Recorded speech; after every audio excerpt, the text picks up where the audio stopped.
When the armistice was signed during World War I, it was an agreement signaling a cease in hostilities, not a peace treaty. An official victor had yet to be determined. That would be decided later at the Paris Peace Conference. Britain used political pressure on Germany to hand over 2 war trophies, as if they were the victors. They used the premise that if the Germans were serious about peace, they would hand over the Flying Circus, previously commanded by the Red Baron Manfred von Richthofen, and the remaining ships of the German High Seas Fleet that had escaped Admiral Jellicoe at the Battle of Jutland. The Flying Circus was now commanded by the future head of the Luftwaffe during World War II, Hermann Goering, an arrogant man who did not accept defeat easily. As his planes were landing, he ordered his pilots to crash them into the runway so the British could watch their trophies destroyed. Goering suffered broken bones and became a household name in Germany as a war hero for crashing his own planes.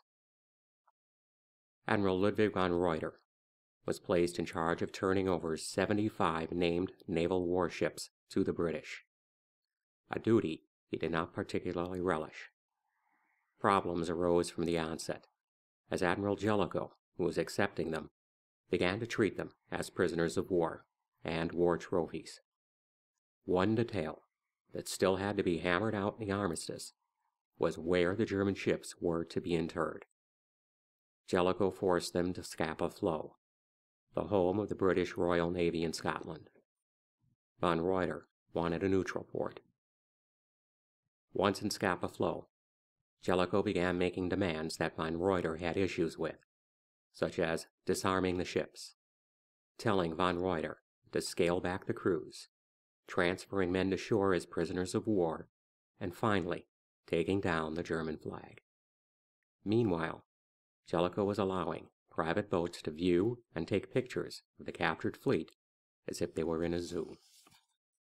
On June 21st of 1919, shortly before the peace signing at Versailles, von Reuter sent an encrypted message to the fleet through semaphore flags, telling them to scuttle their ships.